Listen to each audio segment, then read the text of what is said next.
Welcome back to Definitely Not Definitive. I'm Ken. And I'm Bethany. We're a sobriety couple in love that loves reacting to some RWBY. Yeah, I mean, it's been dark and it's been ominous. We need to get back to it because we need some hero kicking butt. We'll see if we get some hero kicking butt. This is RWBY Volume 4, Episode 2. If you want all of our RWBY reactions, check out the description of this video because we got a playlist there for you. You can also find a link to Patreon where you can get early ad-free access to our videos. And yeah, are you ready? I'm so ready. Okay.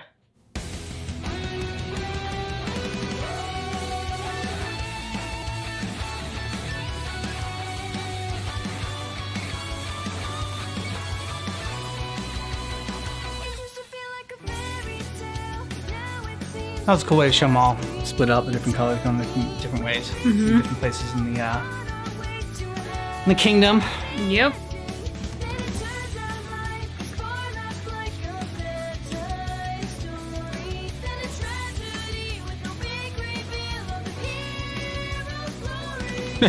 Yeah.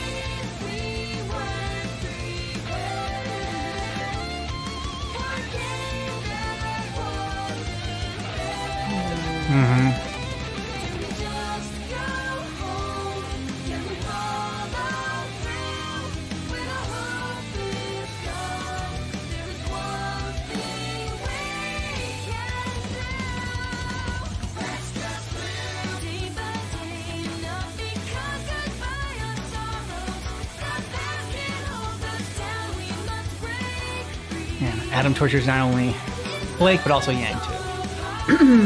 Yeah. That's thick. Yeah, he is. Definitely is.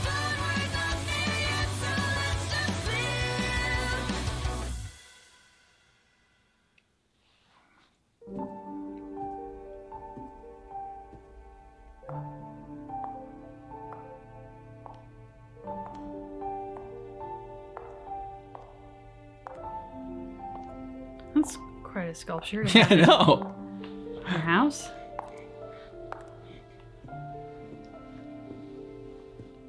It's a good talking piece. Good afternoon, sister. A pleasure to see you out of your room for a change. Hello, Whitley. You're in a cheery mood today. Klein made crepes for breakfast. It's the simple pleasures in life. I heard Father shouting with someone in his study earlier. Mother? No, she's already drinking in the garden. I think it was a man. I just wanted to warn you. I heard he had asked to speak with you. I'll be fine. I know you will. You're strong, like Winter. You never liked Winter. True. Exactly. But you can't deny her resolve. He doesn't like you either. You seem different. And you've been gone. I'll have you know I didn't stop growing while you were away at Beacon. Anyway, good luck with Father. Yeah, but you still have like little kid mannerisms, like the way like his feet like coming up on his tippy toes and then back and. Yeah, I don't trust Whitley. No.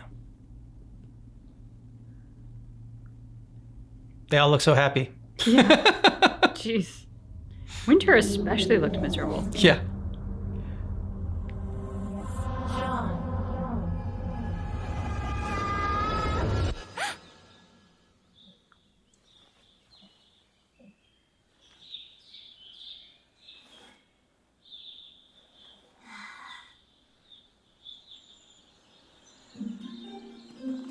So the next town is...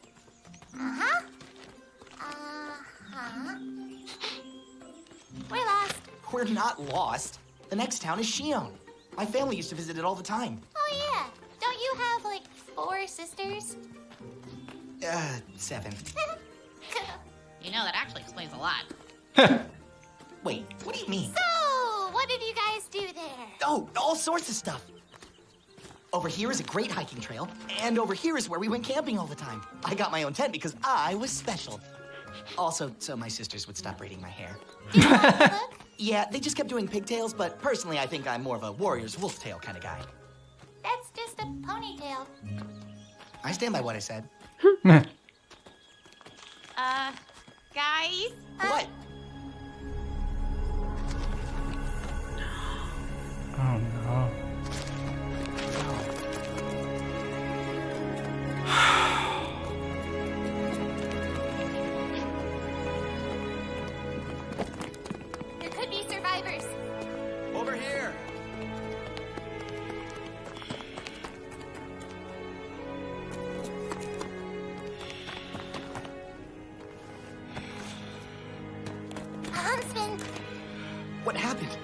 killed all of these people? Bandits. The whole tribe. And with all the panic. Grim.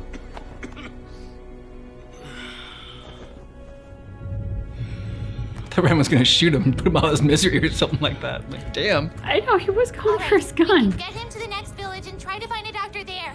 Yeah, Red and I can take turns carrying him. I don't know if he'll make it. He will. He has to. If we get going now, his chances will be better. I can run ahead and look for help. Guys, He's gone.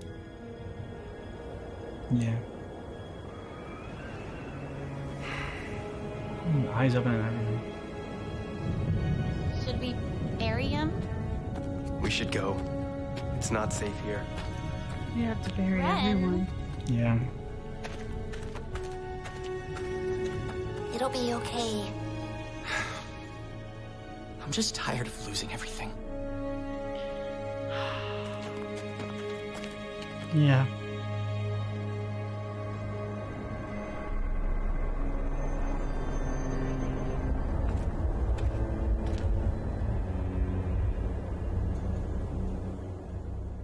I'm not talking about the good of my company. I'm talking about the good of Atlas, our entire kingdom. That is a load of garbage, and you know it.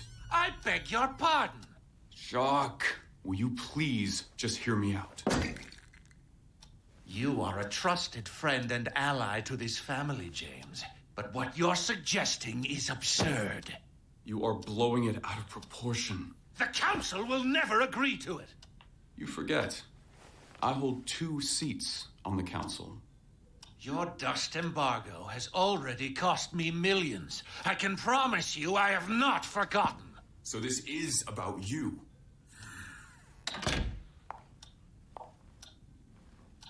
Miss Schnee, my apologies.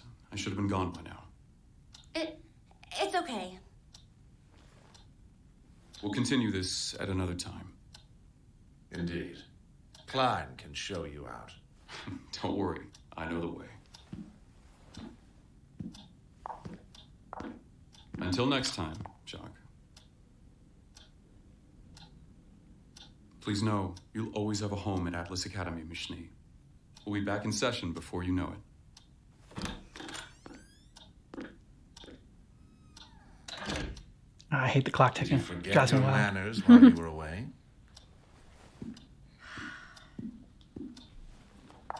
No, Father. I'm sorry. Can you believe there are still people in the world that blame Atlas for what happened to Beacon? To Vale? Well, they weren't there. No wonder Ironwood wasn't stripped of his rank. I suppose the council trusts him, for better or worse. I trust him. You're just a Thanks kid. to him, Atlas is forbidden from exporting dust to other kingdoms. A precautionary measure, as he puts it, until we're certain no one is going to declare war. How anyone could possibly find that to be sound logic is beyond me. Which is why the Schnee Dust Company will be holding a charity concert in the coming weeks. We need to show the people of Remnant that we are on their side. That we are all victims of the fall of Beacon. That's wonderful news. I know. And I think it would make a lot of people happy if you performed at Who's the guy event. behind him? Or is that just a young him? Oh. I think it's a Excuse me? young him. Many forget that you were there. My own daughter, a Schnee, on the grounds defending another kingdom. We need to remind them. And we need to show them that the Schnee family is just as strong as ever. Are you asking me if I'd like to sing or telling me? I think it would make a lot of people happy. I'll start practicing. That's my girl. She is Elsa. Hot coffee, Miss Schnee? I always find he keeps his study dreadfully cold. Thank you, Klein. You know what I think? I think it's to balance out all his hot air. Klein? Oh, apologies, madam.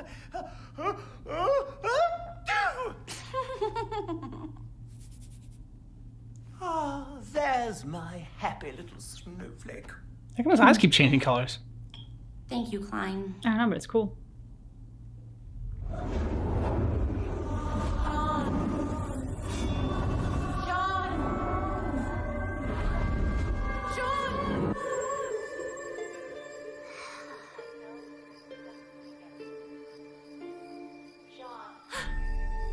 Nope, she heard it that time for sure. Pyrrha reaching out? Trying to protect Jean. Warning her. He went back to bury people. You think? That would be my guess. That or he just can't sleep and he's trying to walk it off.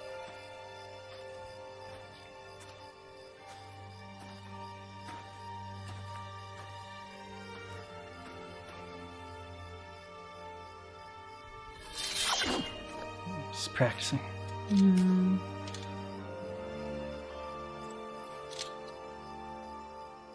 Oh.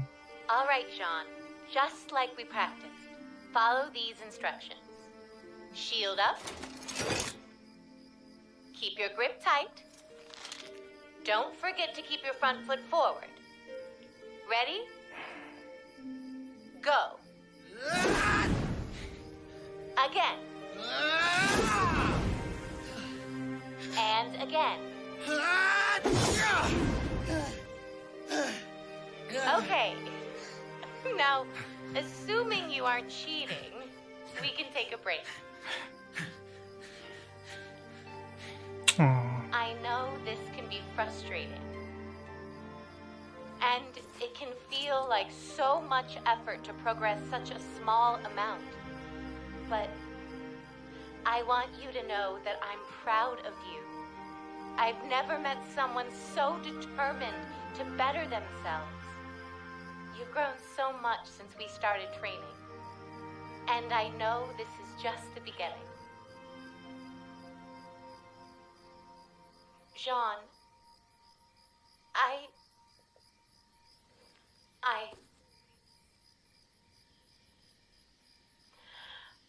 want you to know that I'm just happy to be a part of your life. I'll always be here for you, Jean. All right, Jean. Just like we practiced. Follow these instructions. Shield up. Keep your grip tight. Don't forget to keep your front foot forward. Ready? Go. He probably does this every night. Again. And again.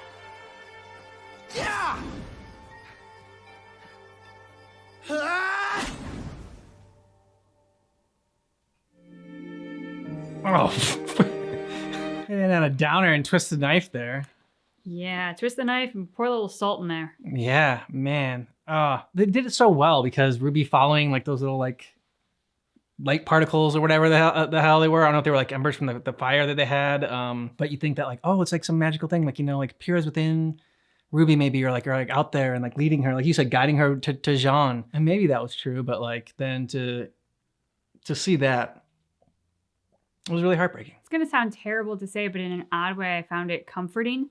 Because Jean has seemed so incredibly well-adjusted after what he went through that there's been a part of me that's like, that doesn't ring totally true. I mean, I wanted to be like, yeah, we'd all love to think that we could lose someone incredibly close to us and be able to like bounce back and keep our head on track and like do it. But like you can when your heart's broken. And so to see him, yes, he is sticking to the mission. He is staying with friends. He is doing a lot of things that are incredibly healthy through his grief.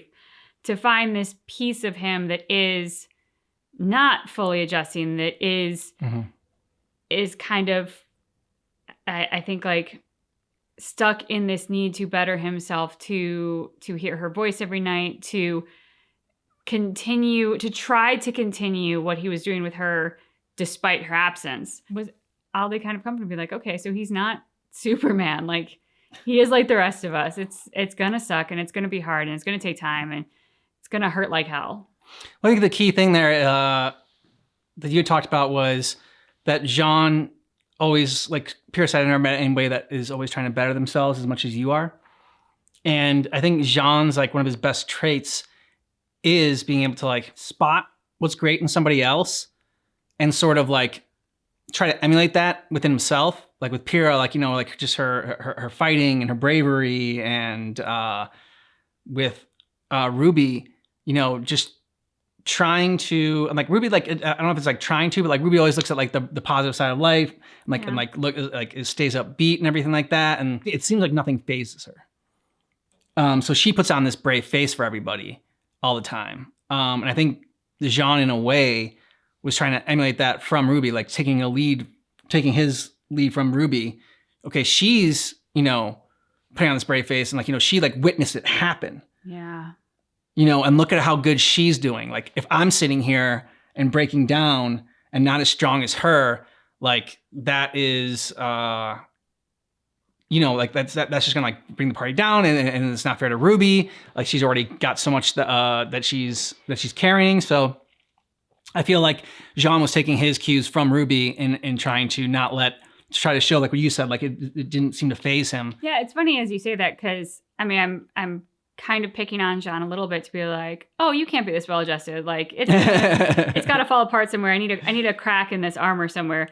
But then there's Ruby, who, as you said, like nothing seems to faze her. Like, she has this incredible way of, I don't know if it's compartmentalizing or just accepting life for what it is, and being able to accept that when so many of us cannot accept certain things. It makes me think of like the Dalai Lama, which one of the things that they talk about is like the hanging on to things is what makes the loss of them so terrible, is what causes us pain and suffering. I don't know, maybe Ruby is like the world's best Buddhist, because she doesn't seem to hang on to things in that same way that causes her suffering, the way that so many of us do. I mean, I know, like, you know, when our dogs passed, like I held on to them so tight, I was suffering. Like, I did not bounce back the way Ruby's bounced back from seeing one of her best friends and classmates killed. So I don't know how she does it, but for some reason I just accept it with her. Like, she accepts everything and I just accept it in her. Whereas like with Jean, I was like, no, buddy, like you need to fall apart a little bit somewhere along the way. And it's not to say that Ruby doesn't care. I mean, obviously, like, not at all. Yeah, and that's, I mean, it's the fact that he does see that she cares and she's compassionate and she will do anything for her friends and family and whatnot. But like, yeah, like you said, still being able to like roll with the punches and everything, and keep being upbeat and happy and a brave face and everything. Very impressive. Now, what's interesting about Weiss's dad is that there might have been pictures of Winter and Weiss in there, but I definitely saw a picture of the son on his desk. And then there was a picture of him behind himself, like the painting or whatever, which, speaking of not being able to, holding on too tight, like, you know, having a big picture of your younger self, like but behind you, let's hold on a little bit tight there. I mean, they show that in like a lot of like rich people characters' homes in films and TV and all. And that's always just struck me as odd. Like, I don't want a giant oil painting of myself over a mantle. Maybe I've just never been rich enough to appreciate why that's important. Yeah. Because it certainly seems to be from like characters that you see in film and TV. But it does always strike me as odd. And I think you bring up a valid point about this character and an insight into him, which is not only that he has this of himself, but it is his younger self and it is his son. But there is absolutely no memorialization of his family as an entire entity, or his wife, or his daughters. Well, there was that super happy picture we saw at the beginning of them. In the hallway. In the hallway, not in his office. Yeah. So I find that a very interesting observation that you made. It seems very egomaniacal and patriarchal. And again, I could have missed it. There could have been pictures up there, and like, you know, we didn't see the whole place, but I definitely saw, like, you know, I mean, again, but we only see what they want us to see and what the creators are showing us. So I think there's a reason that we saw the picture of the son on his desk. And the son was like just creepy. Like, yeah. A weird Stepford sort of creepiness to him. Uh-huh. Yeah. There's something off about that kid. Yeah.